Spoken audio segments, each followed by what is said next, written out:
Welcome back to Sonic Creations, everyone. We have got to talk about this new Sonic Movie 3 trailer. We got a ton of new footage, and honestly, I don't know how this movie is going to end, if it's going to end on a cliffhanger, because it really seems like things get really heated, and maybe the moon actually gets destroyed, and it looks like it's cut in half. I don't know, like, if they're going to do, like, the whole crater thing, or if the moon is straight up just going to be gone. I mean, scientifically, that, would totally mess up the tides.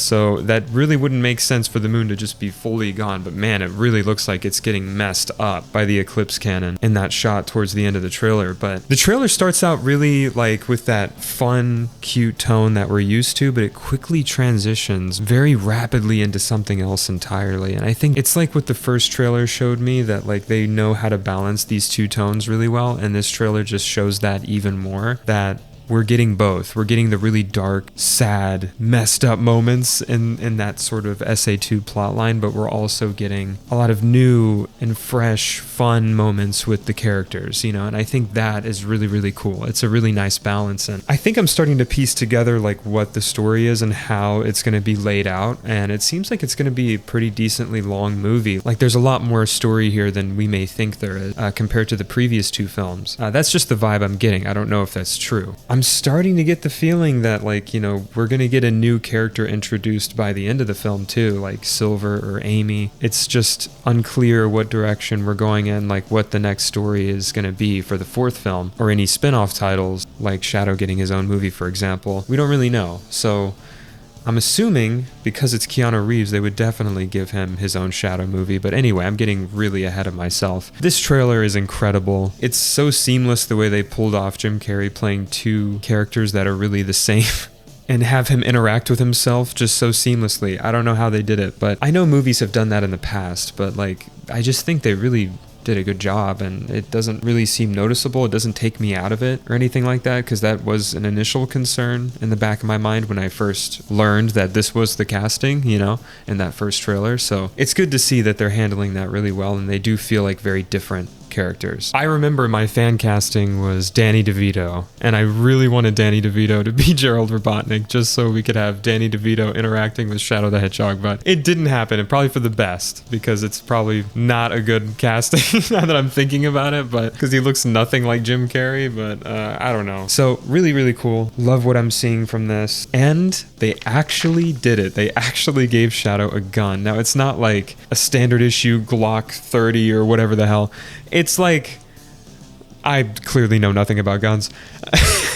It's just like this futuristic looking pistol, but it's really cool to just see that they have not shied away from that part of Shadow's history. And seeing as Jeff Fowler worked on Shadow the Hedgehog in 2005, it makes sense that he would remember, oh yeah, the character was using a lot of guns. That's part of the cool factor, of the character, is that sometimes he will use his environment, or any weapons that are available to him. This is definitely the stage of the character where he's still using guns. Now, in Shadow Generations, it makes sense that he's not using them anymore because he's sort of put all of that behind him. He's definitely changed a lot since then as a character, and so I don't think he would use guns now unless he really had to. But very, very cool to see that we're getting motorcycles, guns. It really feels like it's its own little reference to John Wick, but also Shadow 05. There seems to be this bonding moment between the three characters where Sonic and Knuckles have this maybe emotional moment, I don't really know, or just like this moment where they finally get each other. I don't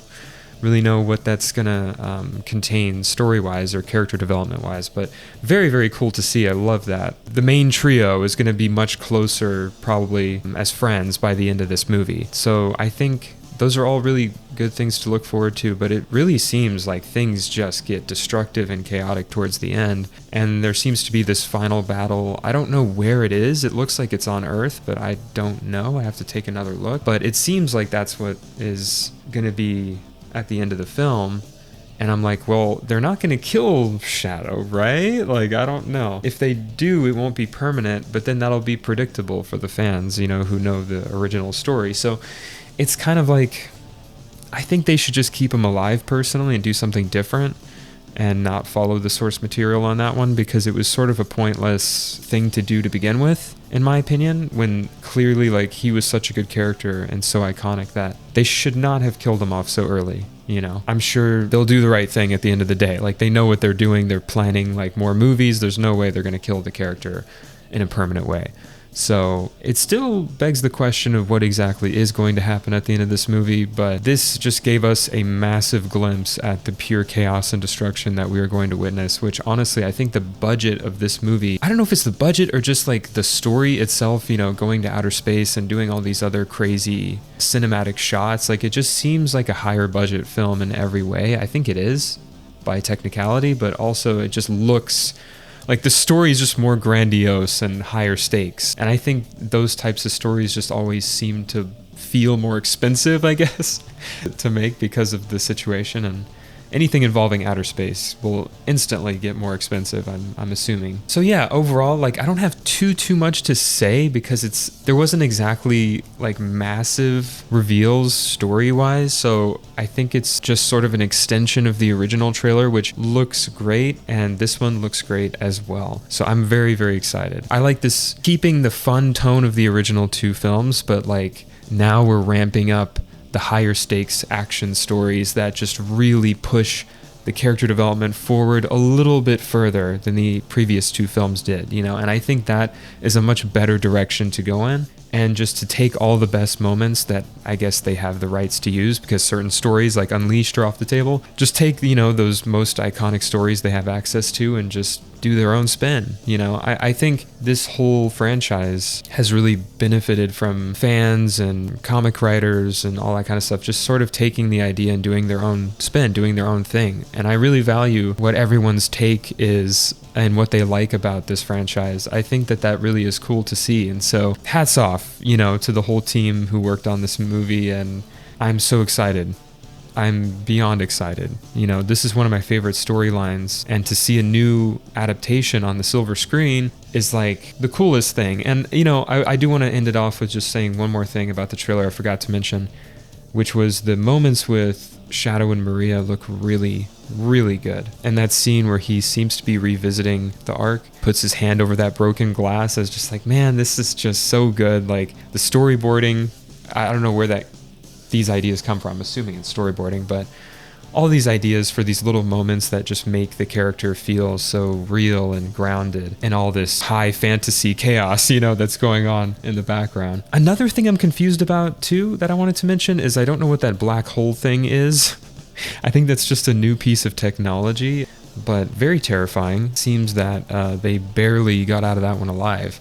So yeah, high stakes storytelling just works for this franchise. I don't know what else to say. I hope to see more of it. I'm sure we will. If we're going to do 06 next as a story, or Heroes, I mean, those are both very high stakes stories. So I think no matter what we look at, it's looking good. So I think that's all I have to say. I do look forward to a reveal video for Doomsday Reimagined. I'm going to sort of be showing some behind the scenes stuff and also just talking about why it's happened, how long it's going to take, and all that kind of stuff. Anyway, that's all I have to say for now.